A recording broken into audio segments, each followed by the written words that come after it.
আজরাইলের চেহারা এত ভয়ঙ্কর, ওই বান্দা ওই চেহারা দেখে সহ্য করতে পারে না রে মুসলমান। বান্দার সামনে যখন আজরাইলের ভয়ঙ্কর চেহারাটা দাঁড়ায়া যায়, ওই বান্দা আজরাইলের ভয়ঙ্কর চেহারা দেখে আজরাইলের সঙ্গে কথা বলার চেষ্টা করে, কিন্তু বান্দা কথা বলতে পারে না। আজরাইলের সঙ্গে কথা বলার সময় আর বান্দার নাই।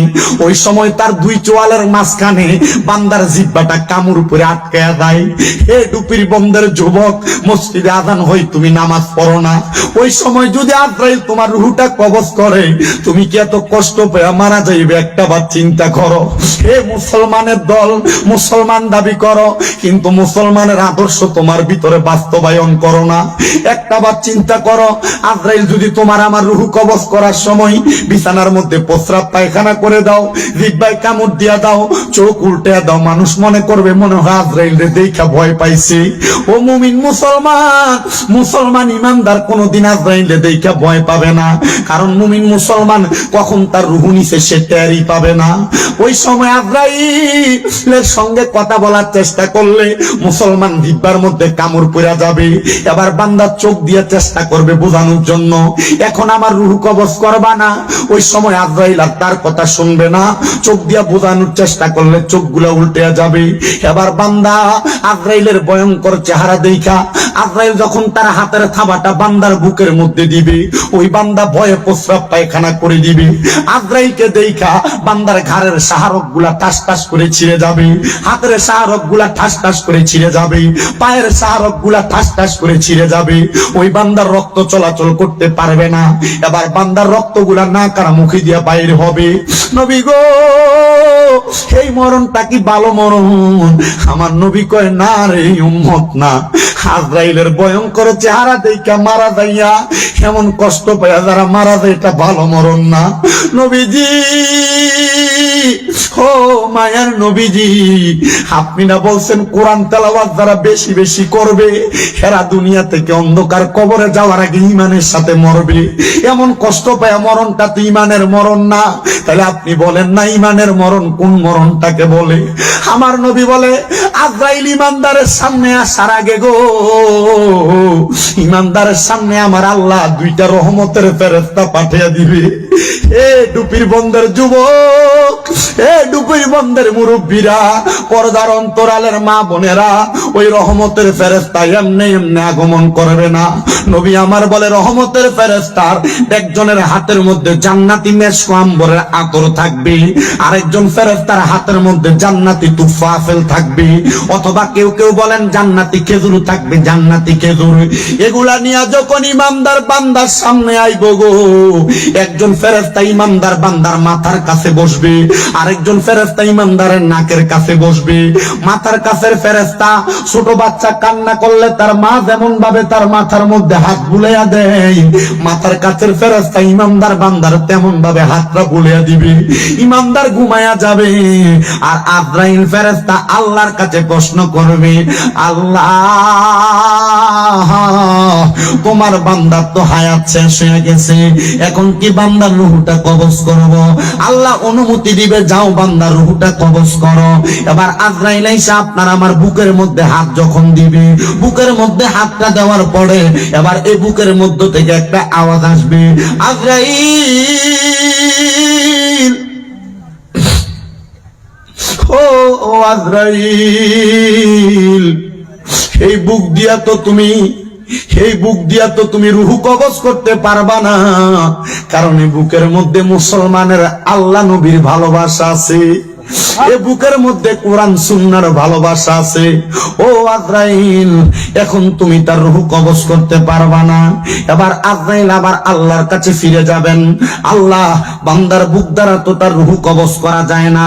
এবার আল্লাহ পাক রব্বুল আলামিন এই বান্দাকে বলবে, ফেরেশতাকে বলবে, যাও বান্দার সবচাইতে আকর্ষণীয় জায়গা বিমজিকা, তার চেহারার মধ্য দিয়ে রূহটা কবজ করো। এবার আজরাইল এসে আপনার আমার রূহটা কবজ করার জন্য কপালে হাত দিবে।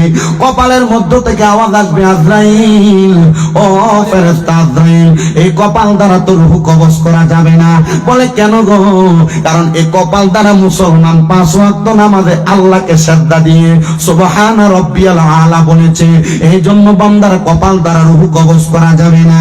আজরাইল আমার আল্লাহর কাছে, আল্লাহু আকবার জোরে বলবেন, আজরাইল আমার আল্লাহর কাছে একটা ডাক দিয়া বলে, আল্লাহ গো,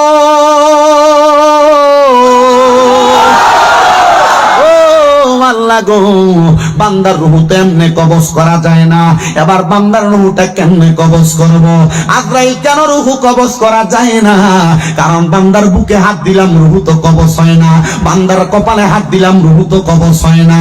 আমার আল্লাহ কয়, আজরাইল রে, আমার নবী বলেছে কোন ইমানদার বান্দা দুনিয়ার জমিন থেকে ইন্তেকাল করার সময় কালিমা পড়ে ইন্তেকাল করবে। এ বান্দা তো ঘুমাই, এই বান্দার রূহ তো তুমি এখন কবজ করতে পারবা না। আজরাইল একটু পরে বান্দা ঘুম থেকে জাগ্রত হবে, তখন তুমি বান্দার রূহটা কবজ করবা। আমার আল্লাহ পাক রব্বুল আলামিনের রহমতের ফেরেশতা আজরাইল এবার অপেক্ষমান। এবার আজরাইল আসার আগে ইমানদার বান্দার সামনে ফেরেশতা আসছে কয়জন? আপনারা এখান থেকে সবাই যান, ভিতরে যান। আপনি আপনি আপনি এখানে বসেন, আপনারা এদিকে ভিতরে যান, একটু কষ্ট করে ভিতরে চলে যান। হ্যাঁ, উনি উনি একটু ওনাকে জায়গা দেন, আর আপনি একটু এখান থেকে যান। কোনো কথা বলা যাবে না আশেপাশে, মুরব্বিকে বসতে দেন। আজরাইল আসার আগে ইমানদারের সামনে ফেরেশতা আসছেন কয়জন? আস্তে কথা বলে, কয়জন? একজন বসছে ইমানদারের কোথায়? মাথার কাছে। আরেকজন বসছে ইমানদারের নাকের আগায়। মাথার কাছের ফেরেশতাটা এবার ইমানদারের মাথার মধ্যে আবার হাত বুলিয়ে দিবে, আর নাকের কাছের ফেরেশতা ইমানদারের নাকের কাছে আবার একটু মেসকো আম্বরে আতর লাগিয়ে দিবে। ওই আতরের গানটা পাইয়া রে ও মুসলমান, ইমানদার বান্দা ঘুম থেকে হঠাৎ করে চক্ষুটা যখন খুলবে, এবার দেখবে তার চোখের সামনে জান্নাতে একটা আপেল ধরে রাখা হয়েছে। ওই আপেলের মধ্যে লেখা কালিমে তৈয়বা, লা ইলাহা ইল্লাল্লাহ মুহাম্মাদুর রাসূলুল্লাহ সাল্লাল্লাহু আলাইহি ওয়াসাল্লাম।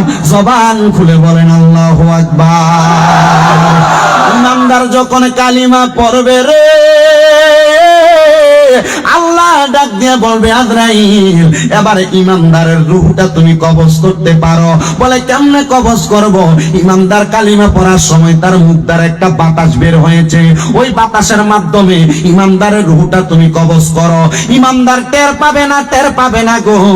ইমানদারের রূহ যখন আজরাইলের হাতের মধ্যে নিবে, দেখেন ইমানদার আর মুমিন এবং বেঈমানের মাঝে পার্থক্যটা কি? বেঈমান মারা যাবে কষ্ট পায়া, মুমিন মারা যাবে টেরও পাবে না, মুমিন মারা যাবে টেরও পাবে না।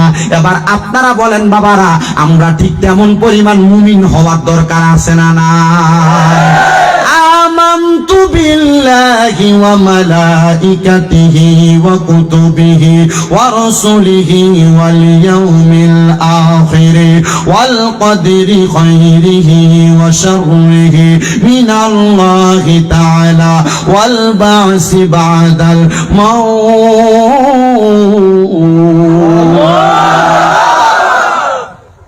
7টা বিষয়ের প্রতি ঈমান আনতে হবে। কয়টা বিষয় বলেন? আসতে হয়েছে, আরো জোরে বলেন, কয়টা?